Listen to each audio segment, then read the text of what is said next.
Dragon Ball Daima is a story unlike any we've seen from the franchise. Now, I know that sounds like pure concentrated hyperbole, mixed with a healthy amount of hopium, but I assure you it is not. Until now, every Dragon Ball series has been written as it went along, and while that approach has some upsides, I'm sure, whenever we as fans would try to predict a conclusion to one of Super's arcs, it'd be rather challenging given, well, you know.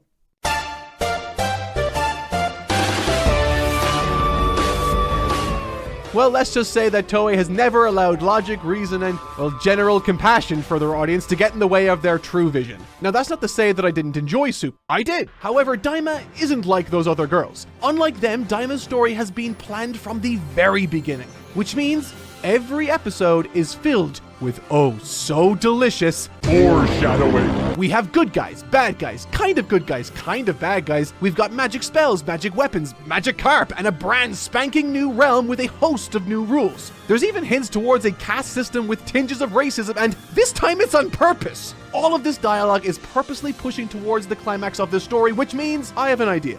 What if I sat down and overanalyzed that dialogue? What if I looked at all the tiny breadcrumbs they've given us and formed an actually educated guess for once? Will I get it right or fail spectacularly? Regardless, this should be super fun. So get your popcorn out because I'm totally not Mark, and this is my prediction for the ending of Dragon Ball Daima.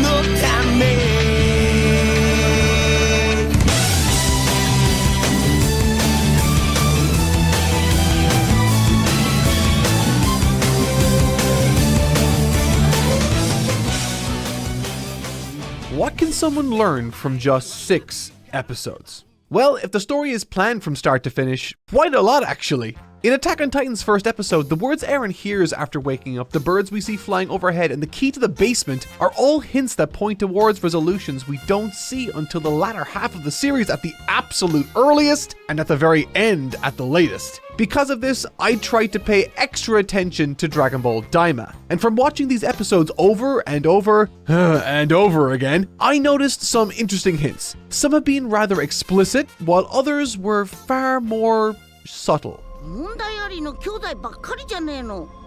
そう言われましても。 Unlike the stories of Dragon Ball's past, while Daima's episodes have featured plenty of nostalgic callbacks, they have additionally been coated in a compelling and uncharacteristically detailed mystery. Who is Glorio? Where did the Tertian Oculus that Goma wants to make himself so powerful with go missing? Why and how did the Namekians leave the demon world? And don't even get me started on Dr. Arinsu. Despite these looming questions, however, the very first thing I noticed while watching Dragon Ball Daima was how surprisingly prominent the process of Saiyans and Majin aging was, particularly when it came to Saiyans. Across the series, the development of Saiyans has been, at best, a fleeting piece of information. However, in Dragon Ball Daima, it is the focus. Initially, they are aged down from being middle-aged by human standards to being roughly 6 years old, with those that are teens being aged down even further to babies. Now, if that was all there was, then I'd be thinking of it as little more than Toriyama putting his own spin on Dragon Ball GT. But there is more. In the very first sequence of the very first episode, in a series about the gang being turned into children, we are reminded, for some reason, that Saiyans maintain a youthful body for much of their lives. We've seen elderly Saiyans before, like Paragus in the Broly movie, the implication there being that he retained his youth until his more advanced years and is now starting to show signs of physical deterioration.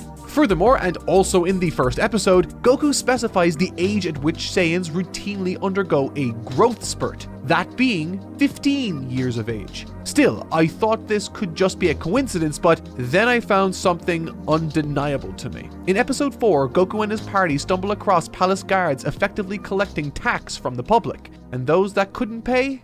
頼む、今度払うから許してくれよ。9年もじめ襲われたら死んじまうかもしれん。 Curiously, we don't actually see what impact this machine has had on the victim's body beyond a simple shot of one stumbling away, back turned to the camera, and out of focus no less. However, I think it's fair to assume that if one gives up their lifespan and dies as a result, there's a chance that the result is aging. Quote, if I lose 9 years of my life, I might die, end quote. 9 years. In episode 1, Goma requested that Goku and friends be reverted back to the age of first graders. This would place Goku at 6 years of age according to the Japanese schooling system following the wish. And so, hypothetically, if Goku were to pay that penalty of 9 years, how old do you think he'd be? サイヤ人は15歳くらいでいきなりでっかくなるんだ。6 plus 9 equals 15. Now that's either a perfect coincidence or it's intentional. Dragon Ball Daima was created to commemorate 40 years of Dragon Ball, and so, with it being wall-to-wall nostalgia, what if in this series we saw every version of Goku, from a young kid to a teenager to a young adult, boasting Super Saiyan transformations and other stunning feats the likes of which we never got a chance to see in the original story? But what if it doesn't even stop there? What if they take us to the logical conclusion of this path and we see what Goku might look like as an old man? But how? Why would this happen? For what reason is Goku even brought to the Demon Realm in the first place? To understand that, we need to examine what little information we have on Dr. Arinsu. ゴマ様が王になってもそうしていただけるんでしょう? それはどうかな? This is her motivation. In episode 6, Shin describes Arinsu as an ambitious mad scientist type who chose the excitement of the Demon Realm over leaving like he did. And while Goma might call himself the king of the Demon Realm, it's beyond clear to me that Arinsu is the one manipulating practically every single character in this story. Once Boo and Babidi met their end thanks to Goku and friends, Goma's competition and concerns should have melted away. There was no reason for anyone on Earth to go to the Demon Realm, and now Goma was the Supreme Demon King or whatever. However, despite this, Arinsu managed to plant that seed of doubt in Goma's mind. A seed which sprouted and formed Goma's wish, one that Arinsu herself called ingenious.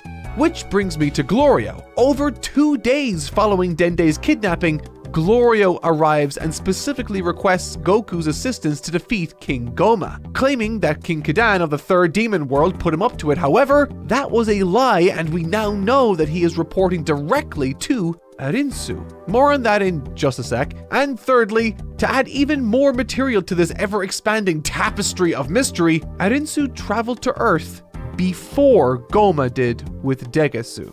I guess Neva's leisurely, slow-moving self delayed things sufficiently for Arinsu to sneak in ahead of them unseen. And because of this, I have questions. What has she been doing on Earth? Why did she decide to go back to the Demon Realm right afterwards, and then instruct Glorio 2 days later to pick Goku up for her? And why is Glorio even entertaining working for her in the first place? Truly, this is a puzzling circumstance, but I may have some answers to these questions. And the path to truth, potentially, could start with this piece of information. The demon world does not know about key manipulation. By the time episode 6 arrives, Glorio reveals he didn't really know much of anything about Goku's strength or ability. He's surprised when he transforms and has been shown to be totally unfamiliar with the concept of chi or ki manipulation like everyone else in the Demon Realm is. Initially, he claimed that he wanted his help to defeat King Goma, but as we learn, Glorio didn't even seem to believe Goku could defeat him easily. So, if not for his strength, why did Glorio specifically request Goku to come with him? Why does Arinsu have such interest in this Saiyan and seemingly none of the others when characters like Gohan, who at this time in the story are more powerful than both Goku and Vegeta? Well, in episode 1, Arinsu expresses a desire for the funding of her research to continue. To fund something is to invest money into it, currency, and as seen in episode 4, since Goma's rise to power, he has increased offerings or taxes in the Third Demon Realm to 3 gold coins per person. The reaction from the crowd tells us all we need to know. This is a staggering increase that they simply cannot account for. And so, naturally, with this increase in tax, there will necessarily be an increase in the number of those unable to pay it, and what will be accepted to balance that debt? Lifespan. But what does that have to do with Goku? More than you think. From the point of view of those in the Demon Realm who watched this battle, The Genki Dama is a technique unique to Goku, one that draws life force from all living beings, and amid episode 1's litany of nostalgic throwbacks, the Genki Dama scene was given special consideration in terms of both runtime and focus from the characters looking on. There's a lot of emphasis placed on the forming of the bomb, and we even get to see the energy offered from Earth travel through space to the realm of the Kais. So what if Arinsu believes that the energy Goku can gather using the Genki Dama is similar to that which is forcefully taken from the civilians in episode 4? Whatever was absorbed by that machine in episode 4 looks blue. And what does the gathered energy traveling across space look like? Blue blobs of energy wrapped in a similar aura to that which Goku wraps around himself when fighting. Maybe when she says funding, she doesn't only mean money, she means lifespan. Perhaps this is vital for what she's working on, and perhaps the Genki Dama is the key. After all, the very first time we see Arinsu is right after that scene concludes. But that can't be everything, right? Why would she think she could make Goku even do this for her in the first place? Well, ask yourself this. Why is Glorio guiding Goku to the Demon Realm Dragon Balls? The answer lies perhaps in Dragon Ball Daima's original name, Dragon Ball Magic.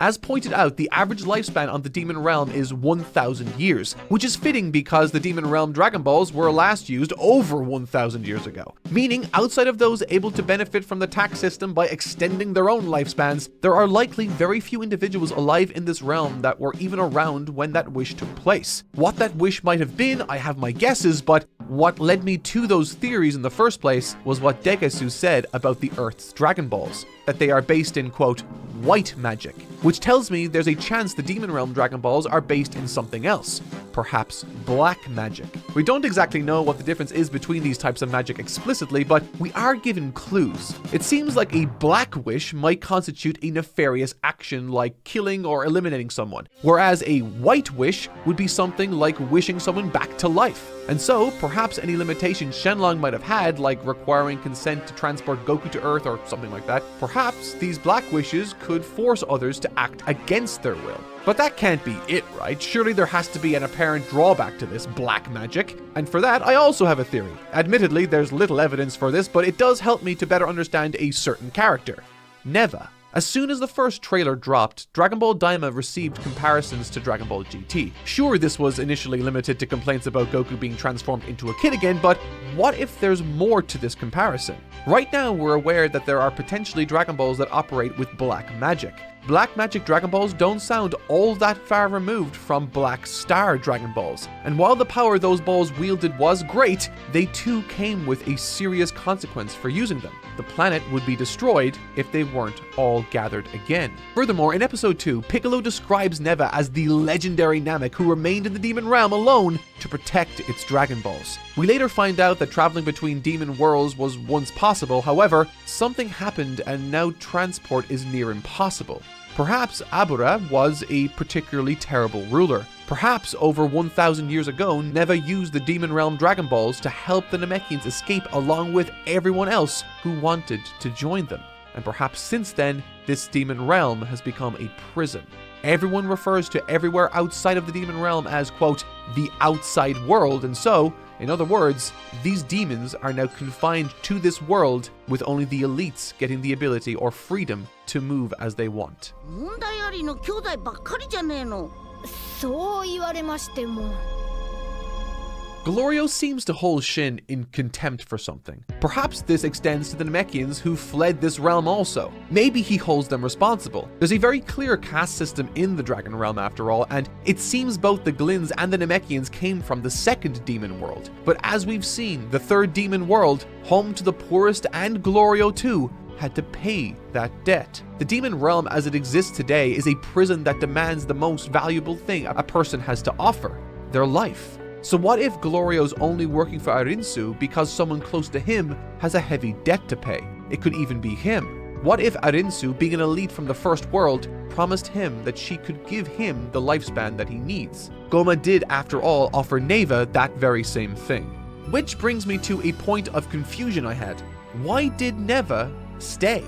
Whatever the reason, there's definitely a consequence to gathering these demon balls. There's a reason to protect them with the Tamagami, and there's a reason Neva complies with Goma's wishes when the reward is the extension of his lifespan. To Neva, it's important to him that he remains alive after the wish that was made 1,000 years ago. But what was that wish? I have something of an idea. It seems to me that the moment the Namekians left, the Oculus went missing and the Demon Realm Dragon Balls were used. So let's try to tie these events together. According to Piccolo, quote, Namekians don't like being ruled, end quote. And so perhaps that wish made on the Demon Realm Dragon Balls was for the Oculus to leave Abura's possession somehow, and thus granted them the power to escape along with anyone else who wanted to leave. But notice how I said it didn't go missing like Goma suggested it did. The Tertian Oculus, a device that grants what is described as unbelievable or absolute power, which actually tells us more than you might think. In Universe 7, a description like this would be too vague to tell us anything, but in the Demon Realm, I'd put good money on this being a specifically magical item that wields black magic. Maybe the Demon Realm Dragon Balls don't operate on black magic at all and are the only things keeping this out of the hands of the new Demon Kings. But where is this Tertian Oculus thing? How can I even hope to guess where it is if I haven't even seen it? Well, what if I told you that we've all seen it multiple times? Show me. In the OP following the reveal of all three Tamagami, we are presented with Degasu, Goma, and Arinsu standing in front of the two former rulers of the Demon Realm, bathed in blue to denote their passing. In this OP, colors tell us a lot. In episode 3, while Goku and Gloria are being asked which demon world they want to travel to, we see 3 small buttons of different colors. These are doorways to the 3 demon worlds. The first is red, the second is blue, and the third yellow. We know that the first demon world with Goma is bathed in red light, matching its door. We've also seen that the third demon realm has a lot of warm yellow and orange tones, also matching its door. For this reason, we can safely assume that the second demon world will feature a lot of water, or at the very least, a lot of the color blue. I mean, its Tamagami is wielding a trident. It doesn't get any more explicit than that. And so, if we look at the backgrounds to each of the Tamagamis in the opening, we can see these colors largely match too. I say this only because this opening uses color theory to tell a story. And so, if we look at this shot of Degasu, Arensu, and Goma again through that lens, we notice that they are all the same color, suggesting, because they are standing in front of the former rulers of this realm, that they are all vying for the same position in their own ways. What if what makes someone the Demon King is in fact the Tertian Oculus? It would certainly help explain how someone like Dabura was able to be influenced by Babidi in the first place, but I digress. Goma may be front and center, but he's also surrounded. Most obviously on the right by Arensu, who's glaring at Goma with contempt. This translates for me clearly to the story with her not necessarily aligning herself with the newly crowned Demon King's interests. So, where do we see the Tertian Oculus then? The very next visual. It's on screen for only a few seconds. It looks like a red eye that becomes surrounded by green magic shapes before giving off a purple glow. Green and purple. What do these colors mean? I have 2 ideas. My first thought was to consider where I have seen red eyes in this story before. Neva's design is green and purple, matching the colors that bounce off the Oculus in the OP. So what if Neva has something to do with the Oculus going missing? Maybe his wish back then was to internalize the Oculus into himself, and now he can wield its power as he chooses. That could explain his incredible power on Earth. However, I don't know how likely that is. Thankfully, I have another guess that could play into the ending of the story a lot better. We're obviously on a journey right now to gather all of the Demon Realm Dragon Balls, but why? What wish is going to be made? You might think that it's possible for Arinsu to wish for Goku to use the Genki Dama against his will for her ends, but I don't think that's the wish that it will be. After all, these Dragon Balls might also be based in white magic, given that they were created by a seemingly virtuous Namekian in Neva. Furthermore, on a meta level, now that we know her plan, everything can't go smoothly for her. That would be boring. And so, I don't think Arinsu, Glorio, Goma, or even Goku will be the ones to make the wish on the Demon Realm balls. The person I think will get to make that wish will be Degasu. And what will he be wishing for? The exact same thing his sister wants. But what is that? Looking back at the OP, Degasu is also positioned at a similar height to Arinsu, smiling but with an evil look in his eye. Contrasting Arinsu, who is more explicitly going against Goma in the story, my belief is that Degasu is playing his cards extremely close to his chest, and as I said, in this shot, all of those characters are vying for the same thing. If you recall, in episode 6, while Shin describes Arinsu as ambitious, he specifically refers to Degesu as very ambitious. And what's more is, within episode 1, without telling Goma or us any details, Degesu requests that Goma allow him the chance to make the third and final wish on Shenlong, but that never manifests. So what is the wish that I believe both Arinsu and Degesu wants to make? It's a wish that will give them everything they want. They will wish for the Tertian Oculus. In the OP, the eye is red, perhaps matching the first demon world, and it's surrounded by the colors green and purple. What characters wear those colors? Degesu and Arinsu. And it seems that the purple color will win out in the end, but will it? I'm not so sure. One thing Akira Toriyama is really good at is making you believe in your heart of hearts that one thing is going to happen and then he pulls the rug from beneath your feet. What if, as a callback to the conclusion of the very first arc of this series, when Oolong steals Pilaf's wish, Goma somehow manages to steal it and put his plan into action instead? An alternate plan to this would be either Degesu, Arinsu, or both, if they are working together that is, gets their wish and opts to mind control Goma for their bidding. And honestly, in Arinsu's case, it would really match her whole Bride of Frankenstein mad scientist vibe she's got going on with her hairstyle. But whatever the case is, I don't see Goma's character being sidelined for this climax. And I expect the lifespan draining mechanic to be in full effect too. Perhaps Goku and the gang are trying to stop whoever made this wish from destroying the demon realm and prevent it from being drained of the remaining life it has, with this potential aging mechanic resulting in the likes of Bulma growing old fastest. Then we get to see perhaps older versions of Goku and Vegeta, followed soon after by the demons Glorio and Pansy, leaving only one left to make a difference: Piccolo. To me, this makes too much sense because there has to be a reason Toriyama brought him along, but not Gohan. As explained, those in the demon realm on average live for 1,000 years. And while Pansy is 82 years of age, Piccolo is only 6. What if, for Akira Toriyama's very last project, he chose his favorite character to not only save the day, but become a legendary Namekian in his own right? And those are my predictions for how Dragon Ball Daima will end. Do you think I'll get things right, or do you think I'm going to be way off when all this is said and done? Let me know in the comments down below. If you enjoyed this video and are eager to see more of me talking about Dragon Ball Daima, we have a weekly podcast on a new channel. We upload there every Tuesday, so if you want to check it out, you can click the link in the top corner of this video or in the description down below. But that'll do it for this week. As always, I've been Totally Not Mark, and thank you all so much for watching.